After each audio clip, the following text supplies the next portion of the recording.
Episode की शुरुआत Mitsuri से होती है। तांजीरो मित्सुरी से ट्रेनिंग लेने के लिए मित्सुरी के घर पहुंच जाता है, जहां पर मित्सुरी तांजीरो को अपने हाथों से पैनकेक खिलाती है। पैनकेक खाकर तांजीरो बहुत ज्यादा खुश हो जाता है। इसके बाद मित्सुरी तांजीरो को बेली डांसिंग की ड्रेस पहनने बोलती है। हम देखते हैं कि जितने भी डीमन स्लेयर मित्सुरी के पास ट्रेनिंग कर रहे होते हैं, सभी ने बेली डांसिंग की ड्रेस पहनी हुई होती है। उस ड्रेस को पहनकर सभी डीमन स्लेयर्स को बहुत शर्म आ रही होती है। मित्सुरी सभी को शुरुआत में डांसिंग प्रैक्टिस करवाती है, फिर सभी को प्रॉपर स्ट्रेचिंग करने के लिए कहती है। मित्सुरी एक डीमन स्लेयर की स्ट्रेचिंग में हेल्प भी करती है, जिसमें उस बेचारे डीमन स्लेयर की जान निकल जाती है। ये देखकर सभी डीमन स्लेयर डर जाते हैं। अगली बारी तांजीरो की होती है। मित्सुरी सेम स्ट्रेचिंग तांजीरो के साथ भी करती है, जिसमें तांजीरो की भी चीखें बाहर आ जाती है। अगले सीन में तांजीरो मित्सुरी की ट्रेनिंग कंप्लीट करने के बाद ओबेनाई के पास पहुंचता है, जहां पर ओबेनाई पहले से ही तांजीरो का वेट कर रहा होता है।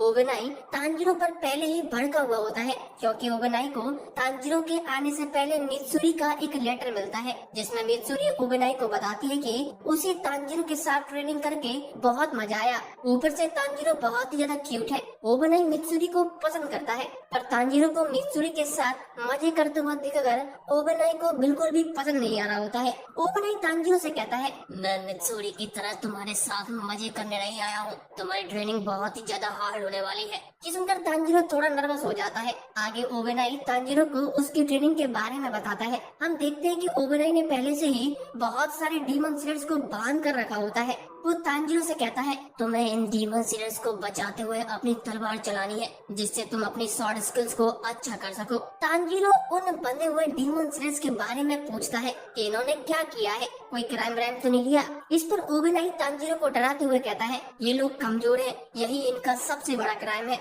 इन्होंने मेरा टाइम वेस्ट किया है। ओबेनाई की बात सुनकर तांजीरो थोड़ा डर जाता है। इसके बाद तांजीरो की ट्रेनिंग शुरू हो जाती है। ओबेनाई तांजीरो को एक लकड़ी की तलवार देता है और सबसे पहले उसे प्रैक्टिस करके दिखाता है। हम देखते हैं कि ओबेनाई बंधे हुए डीमन स्लेयर्स के बीच से अपनी तलवार तेजी के साथ निकालता है। ये देखकर तांजीरो चौंक जाता है। अगली बारी तांजीरो की होती है। बंधे हुए डीमन स्लेयर्स की बहुत ही ज्यादा फट रही होती है कि कहीं तांजीरो उन्हें तलवार से न मार डाले। आगे तांजीरो हिम्मत करके अपनी तलवार को बड़े ही ध्यान से डीमन स्लेयर्स के बीच से निकालता है। तांजीरो को इतना ज्यादा ध्यान से तलवार चलाते हुए देखकर ओबेनाई तांजीरो पर गुस्सा होने लगता है। इसके बाद ओबेनाई तांजीरो को खुद के साथ लड़ने के लिए कहता है। तांजीरो ओबेनाई से लड़ते हुए बंधे हुए डीमन स्लेयर्स के बीच से मारने में हेजिटेट करता है, जिसकी वजह से ओबेनाई बार बार तांजीरो को मार रहा होता है। तांजीरो सोचता है, ऐसे ट्रेनिंग करना बहुत ही ज्यादा कठिन है, मुझे ओबेनाई से लड़ते हुए इन डीमन स्लेयर्स की चिंता करनी छोड़नी होगी, वरना ये मुझे पेड़ डालेगा। ओबेनाई की स्वॉर्ड स्किल्स मुझसे बहुत ज्यादा अच्छी है। उसके अलावा ओबेनाई की तलवार एक सांप की तरह मुड़ भी जा रही है। हम देखते हैं कि ओबेनाई भी एक लकड़ी की तलवार यूज कर रहा होता है, और वो तलवार भी एक असली तलवार के जैसे मुड़ रही होती है। ये देखकर तांजीरो हैरान हो जाता है। तांजीरो सोचता है, ओबेनाई की तलवार एक सांप की जैसे किसी भी छोटी गैप से भी निकल सकती है। ऊपर से जब मैं ओबेनाई पर हमला करने की सोचता हूँ, तो ये बेचारे डीमन स्लेयर मुझे बार बार हमला करने से रोक रहे हैं। इससे मैं और ज्यादा डिस्ट्रैक्ट हो रहा हूँ। दूसरी तरफ ओबेनाई बार बार तांजीरो को अपनी तलवार से मार रहा होता है। तांजीरो सोचता है कि ऐसा पहली बार हुआ है कि मैं इतनी ज्यादा टेंशन में लड़ रहा हूँ। अगर मैंने तलवार एकदम सही से नहीं चलाई तो बेचारे डीमन स्लेयर्स को चोट लग जाएगी। अगले सीन में ट्रेनिंग खत्म हो जाती है। तांजीरो अभी भी प्रैक्टिस कर रहा होता है। तांजीरो को देखकर दूसरे डीमन स्लेयर्स भी प्रैक्टिस करने लग जाते हैं। शाम को सभी लोग थक जाते हैं। सभी डीमन स्लेयर्स को कहीं न कहीं चोट लगी होती है। जैसे ही वो नहाने जाते हैं तो हम देखते हैं कि उन्हें नमक मिला हुआ पानी मिलता है। ये देखकर सभी डर जाते हैं और हिम्मत करके पानी में कूद जाते हैं। जैसे ही नमक उनके घाव पर लगता है तो वो चिल्लाने लगते हैं, अरे मर गया, अरे अम्मा। अगले दिन ट्रेनिंग फिर से शुरू हो जाती है। अगले 2-3 दिन ऐसे ही ट्रेनिंग चलती रहती है। तांजीरो अभी भी ओबेनाई से लड़ने का तरीका नहीं निकाल पाता। तांजीरो सोचता है, मुझे केवल ओबेनाई पर ध्यान देना चाहिए, बाकी के डीमन स्लेयर्स में नहीं। अगर असली लड़ाई में मेरी तलवार किसी पत्थर या पेड़ से अटक गई तो ये बहुत ही ज्यादा घातक साबित हो सकता है। इसलिए मुझे पेड़ पौधों और पत्थर से बचकर लड़ना होगा। यहाँ पर पेड़ पौधे और पत्थर ये बने हुए डीमन स्लेयर्स हैं। ये सीन एक जंगल में लड़ने जैसा है। इसके बाद तांजीरो अपने चारों ओर एक जंगल को इमेजिन करके ओबनाई से लड़ने लगता है। अब तांजीरो ओबनाई के हमलों को अच्छे से देख पाता है और उन्हें काउंटर भी कर पा रहा होता है। तांजीरो ओबनाई से लड़ते हुए हमला करता है और ओबनाई की ड्रेस को पीछे से फाड़ डालता है, जिसके बाद ओबनाई तांजीरो को अगली हाशिया ट्रेनिंग पर जाने की परमिशन दे देता है। जाते वक्त ओबनाई तांजीरो से कहता है, चल निकल यहाँ से, अगली बार अगर तुम मित्सुरी के पास भी दिखाई दिया तो मैं तुझे जिंदा काट डालूंगा। ओबनाई के साथ 4 दिन ट्रेनिंग के बाद तांजीरो अगली हाशिया ट्रेनिंग के लिए निकल जाता है।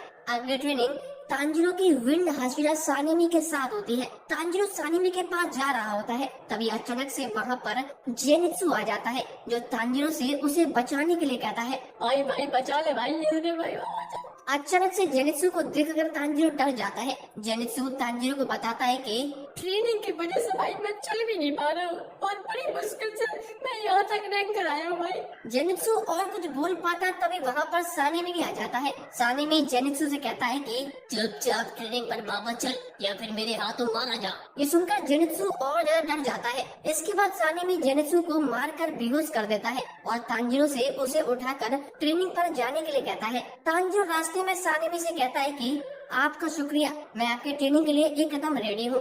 इस पर सानेमी कहता है, ज्यादा मत चल, ये तो मास्टर का ऑर्डर है, इसीलिए मैं तुम्हें ट्रेन कर रहा हूँ, वरना मैं तुम जैसों को मुंह भी नहीं लगाता। इस पर तांजीरो कहता है, सही बात है, मुझे भी ट्रेनिंग करनी है, इसीलिए मैं तुम्हारे पास आया हूँ। मैं अभी तक नहीं भूला हूँ कि तुमने नेजुको को तलवार से मारा था। ये सुनकर सानेमी भी हैरान हो जाता है। आगे सानेमी की ट्रेनिंग शुरू हो जाती है। सानेमी की ट्रेनिंग बहुत ही ज्यादा कठिन होती है। सभी डीमन स्लेयर्स अपनी पूरी ताकत के साथ सानेमी पर हमला करते हैं और सानेमी बड़ी ही आसानी से उन सबको कूट देता है, जिसकी वजह से कुछ लोग तो बेहोश भी हो जाते हैं। तांजीरो सोचता है, सानेमी से बढ़िया तो ओबनाई था, कम से कम वो बीच में ब्रेक तो दे रहा था। अब जब जेनित्सु को होश आया है तो वो मुझे ब्लेम करेगा कि मैं उसे यहाँ वापस लेकर आया हूँ। ऊपर से सानेमी जानबूझकर मुझ पर और ज्यादा गुस्सा निकाल रहा है। अगर मैंने थोड़ा भी ध्यान नहीं रखा तो मैं बहुत ज्यादा घायल हो जाऊंगा और फिर से बेड पर पहुँच जाऊंगा। जैसे तैसे करके पहले दिन ट्रेनिंग का खत्म हो जाता है। ट्रेनिंग के बाद तांजीरो अपने रूम की तरफ जा रहा होता है।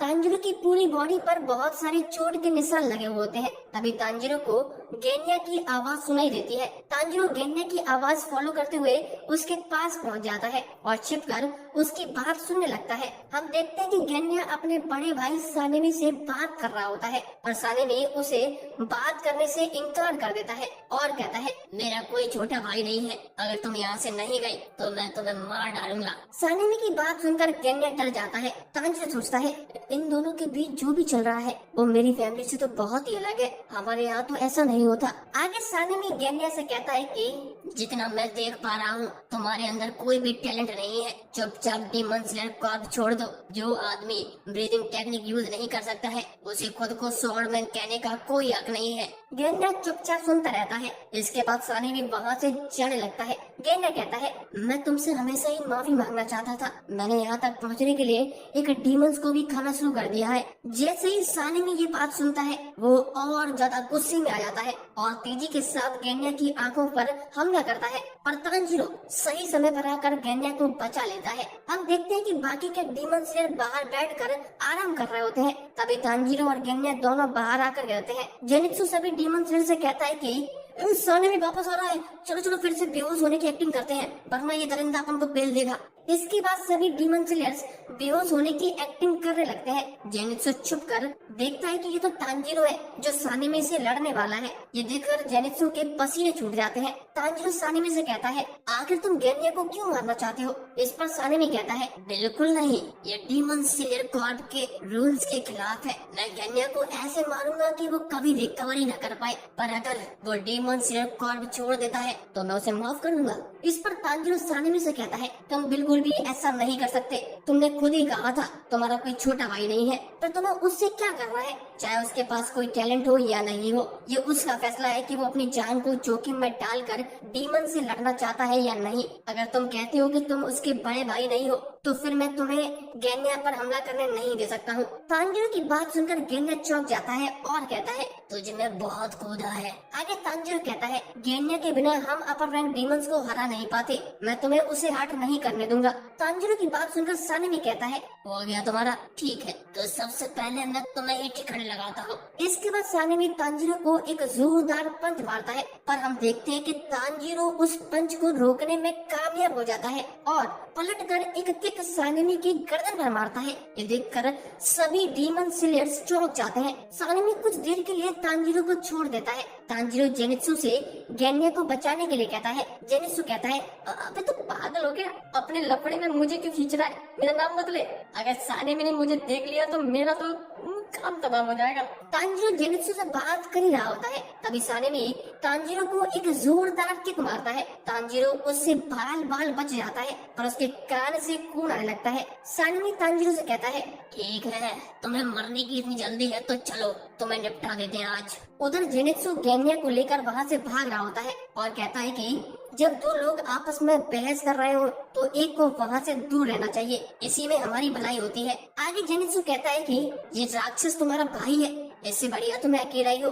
ये सुनकर गेन्या जेनित्सु को मुक्का मारता है और कहता है साले मेरे बड़े भाई की बेइज्जती मत कर। उधर सानेमी तांजीरो को मार रहा होता है और सभी डीमन स्लेयर्स सानेमी को रोकने की कोशिश कर रहे होते हैं। ये सीन शाम तक ऐसे ही चलता रहता है। शाम को तांजीरो का कासुगाई क्रो भी तांजीरो पर गुस्सा करता है। इस इंसिडेंट के बाद तांजीरो की सानेमी के साथ ट्रेनिंग कैंसिल कर दी जाती है और तांजीरो को सानेमी से दूर रहने के लिए कहा जाता है। तांजीरो ने ये सब गेन्या के लिए किया था पर सानेमी अभी भी गेन्या से बात नहीं करता।